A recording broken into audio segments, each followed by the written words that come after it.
Good morning, friends. Today, I'd like to emphasize on this fact that rotator cuff by doing a single row is not a historical thing. It is still in and it is not outdated. So we'll just focus on few of the myths among our minds regarding single row and how we can do single row in the best possible measure to improve the outcomes. So there is a common belief that single row repair is a vintage technique, historical technique. It is of no use in present days, and it should not be done. I just like to say and rebuke this claim. So if you see about the evolution of rotator cuff techniques, the first generation is the single row repair. The second generation is an unlinked double row. For what that means is you have two rows, medial row and lateral row, and they are tied separately. They are not linked to each other. Then came the third generation, which is the linked double row. What that means is you have one medial row and one lateral row. The medial row sutures are tied or not tied, and then they are knotless. By knotless technique, they are tied on the lateral aspect. Now, for the lateral row, if you see, there are two generations. One is you can tie it on the middle row, and then you can use it on the lateral side, or you don't tie it on the medial row and then you just tie it in a suture bridge concept on the lateral row. So both of these things can be done, but this is a third generation. But now look, what is the fourth generation? Fourth generation is a ripstop technique by a single row. You use sutures in the ripstop configuration to actually reduce the retear rate. So this is actually a first generation kind of a technique. So the load sharing ripstop single row technique was advocated by Dinard and Burkhardt, who are strong proponents of a double row repairs.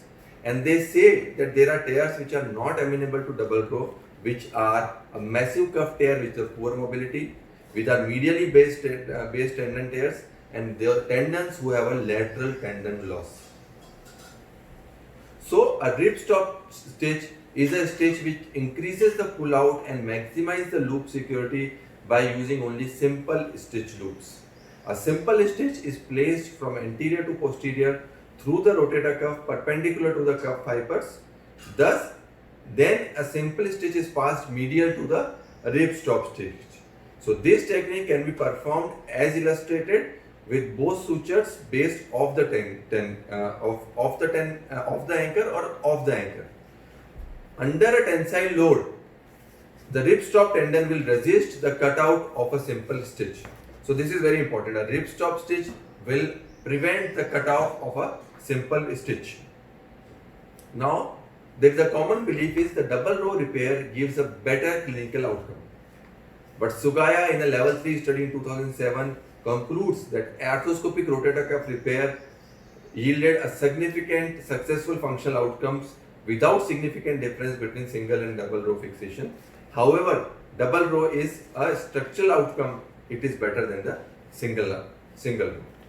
So there is a level 1 study, a meta-analysis by Ashish Bedi, and it concluded that there is no significant differences in clinical outcomes between a single row and double row rotator cuff tears. Now advantages, I'll go to the advantages of single row. The advantages of single row are, it is an older technique, it has a longer follow-up studies, the clinical outcomes are almost similar, it is economical, more viable, that is very important, and the healing rates, the biological healing rates are almost similar. In vitro, they will perform in labs, double row are much superior, but in vivo, in actual living beings, because of the biological healing, the rates are not much different. Now, there is a common belief, the belief number 3, that double row repairs have a low retear rates. So let's see that.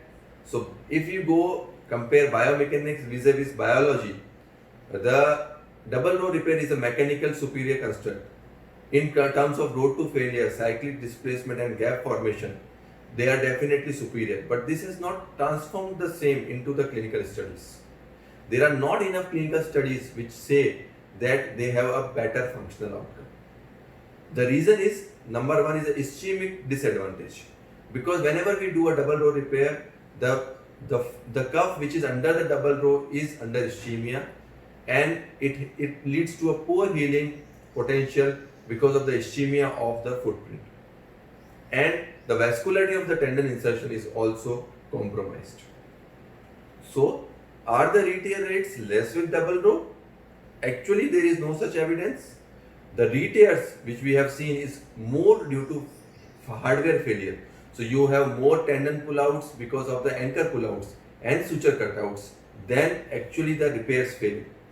The re-tear rates specifically in Indian population is more with osteoporosis, and the repairs which are into the tension are more likely to fail. Now, if we see about the weak links of the rotator cuff repair, it is poor tendon quality and poor bone quality. So, if you want to improve the weak link of poor tendon quality, you do a multiple fixation point repair, you do a rib stop repair, and you do a diamond back repair. So this is if you want to improve upon poor tendon quality. If you want to improve upon poor bone quality, then you ideally should use a fully threaded suture anchor configuration. You insert your anchor at a right angle, that is a dead man's angle. You use a compaction bone grafting, and occasionally you can use a rescue anchor or a buddy anchor technique, and you can use a cortical fixation. Now our goal is to do a tension-free repair. If this was a double row repair done under tension, and you can see that the lateral row anchor has been pulled out because of the re-tear. So the goal should be a tension-free repair. If you talk about re-tears, there are two kinds of re-tears, the CHO type 1 and CHO type 2. The CHO type 1 is at the tendon bone interface, and there is no tendon tissue left at the remnant. In these CHO type 1 tears, revision repair is possible, and it usually occurs in a previously atrophic and a fatty degenerated tendon. And this type of tear is more with single row, but it is a safe re-tear because it can be readdressed. Now, CHO type 2 tears are at the musculotendinous junction. The tendon remnant is at the GT. The revision is very difficult, and the particular thing is it occurs in a previously normal tendon, and this type of re-tears are more with double row. The common belief number 4 is that massive rotator cuffs must be addressed with a double row repair to have a robust repair. But actually it is not. The tips of trade for massive cuff repair are in this particular sequence. The margin convergence, that is number 1, superior capsular release, that is number 2, footprint medialization, that is number 3, and then you can do your anterior and posterior interval slides, and occasionally you may need to do a superior capsular reconstruction. Now I'll just show you a small video. So this is a partial bursal sided tendon tear. We see that intra-articularly that everything is intact. The tendon is intact. Intra-articularly the biceps tendon is also intact, and then because there is no damage on the intra-articular aspect, we'll go on to the superior aspect, and we will see that there is a partial bursal thickness tear which is involving one of the lamina. So now what we will do, we can straight away repair with a simple single row repair. We use an anchor as a single anchor, and we can do a Mason Allen stitch. And as I told you, if the bone is weak, you use a fully threaded anchor, and you can use a corticocancellous anchor in this particular fashion. So if you are using a corticocancellous suture anchor, mostly there is no problem, and you can use it. With the use of this particular kind of anchor, the pull-out strength is good, and there are less chances of any rupture or re-tears because of the anchor pull-out. And as I told you, anchor pull-out is one of the more common causes of tendon tears as compared to a tendon re-tear. And hence, if you are very, very cautious, then you can just do a Mason Allen kind of a single row repair.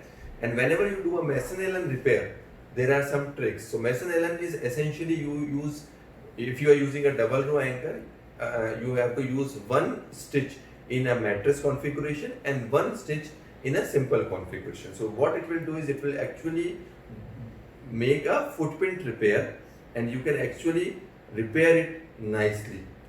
And you can use the mattress stitch in a ripstop configuration, and you can use your single stitch over that, so it will reduce the re-tear rate. So once all the sutures are passed, then you just have to repair the cuff over repair the cuff over the anchor, and that will usually compare this repair. This patient was a high intensity, he was a cricket player playing on a professional level, but he did a very good job after this repair, and after 6 months of this repair, he could actually do a very good repair, with very good play. He can actually resume to his cricketing sports level activity nicely. So this was the final repair, and we'll just use the other thing that I want to emphasize is occasionally you can do a little bit of decompression in this case, and you can just see if there is an adequate subacromial space here or not. So next, if you are having a subscapularis tear also, then you can use a single grow technique. In subscapularis tear like this, there is a full thickness tear of the subscapularis, and you can see actually the comma sign, which is composed of the coracohumeral ligament and the superior glenohumeral ligament, and we can see that subscapularis tendon is torn and it is actually retracted beyond the medial aspect of the glenoid. So when it is so much retracted, then you can use your single row repair nicely on the subscapularis part. Subscapularis is one of the tendon in which a single row repair also will do a nice job, unless it is a level 3, it is a class 3, class 4 or class 5 repair. So now what we are doing here is we are putting a traction stitch, and we put the traction stitch in the comma tissue, and we use a ratching stitch to actually use this stitch as a traction suture. So what we will do is we'll just take it in, we'll use this suture as a traction suture, and we'll ask our assistant to actually pull it nicely over the footprint. So once this tendon is pulled, we can just prepare the bed of the lesser tuberosity in a very simple fashion, and then we can use any suture anchor. In this particular case, we are using a standard metal corkscrew anchor, which is kind of very simple anchor, but you can see that simple anchors can give a very good repair. And then what we will do is we use a penetrating suture grasper to pass the sutures through the subscapularis tendon sequentially. So we'll pass the penetrating suture grasper through the subscapularis muscle belly tendon, and then sequentially we'll pass it one by one. So the subscapularis is pierced, and we'll just pass it one by one. And as you see that this is a single row repair, only one tendon is used, and it was a large tear. But when we tie this nicely in an extra articular aspect, we can see the progressive tightening of the subscapularis tendon, which is very, very nicely seen here. So the knots are tied extra-articularly, extra-capsularly, but we can see a very nice tightening of the subscapularis tendon, which will give you a very good result. This patient was a carpenter with high demands, but he was able to achieve back to his pre-injury level. So coming to the last topic, the massive rotator cuff tears. If they are more than 5 centimeters, then you can actually do an anterior interval slide or a posterior interval slide, or sometimes both together, and then you can reduce the tension which is there on the rotator cuff, and thus reduce the tension, reduce the re-tear rates. Mind you, in massive cuff tear repairs, releasing or reducing the tension is of utmost priority as compared to doing a double row repair. So if you are doing a good release, and then occasionally if you have a longitudinal or a crescentic tear, what you can do is you can do so if you have a massive longitudinal tear, you can do an anterior interval slide. What is anterior interval slide? You release the tissue between the subscapularis and the supraspinatus. So if you do it nicely, you reduce the tension, and then you can do a margin convergence of the U-shaped tear, and then you can repair it nicely. And if you have a massive crescent, you can do both anterior as well as a posterior interval slide, and then you actually reduce your tension to reduce your tear. Now this is a small video. you have a large tear and your rotator cuff is retracted posterior to the glenoid level, posterior to the glenoid, and it is under tension, and if you repair it like this, there will be a very high rates of tear. So what we do here is we use a high posterior medial portal, and we insert a traction suture through the high posterior medial portal. This will serve as a traction suture for the infraspinatus.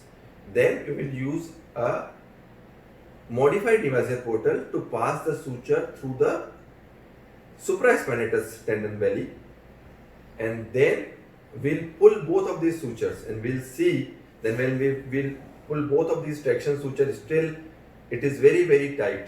So we'll see that still if you want to repair, the tissue is very tight and there are high chances of ruptures.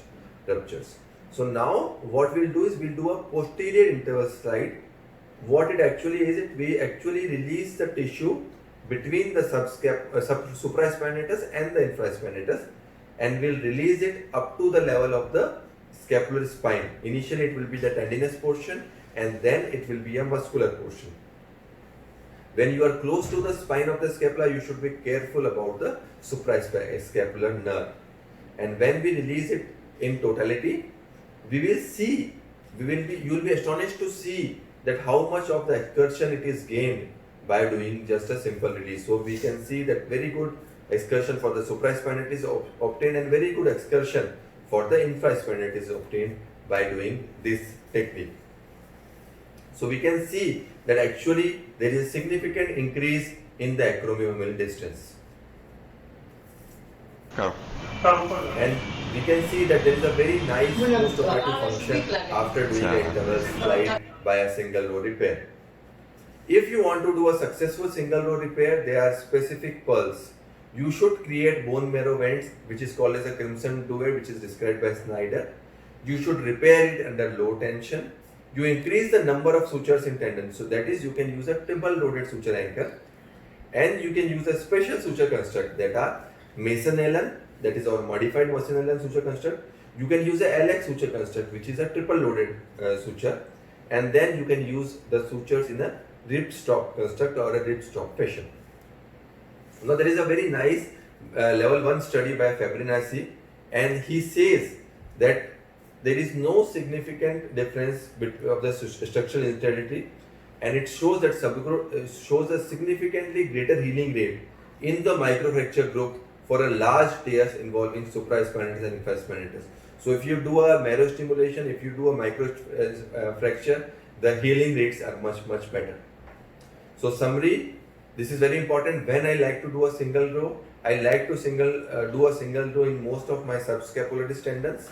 I like to do single row repairs in partial bursal tears. If I like to do a single row when I am doing a partial articular tears in situ repair, I like to do a single row repair. Small tears, there is no much difference between a single row and a double row, so you can do small tears, you can easily repair nicely with a single row repair. Moderate to large tear, occasionally you can use a double row repair if you want to do a good repair. And if you have a massive tears, you do a repair under low tension, and you can do repair in single row configuration. The results will be as good.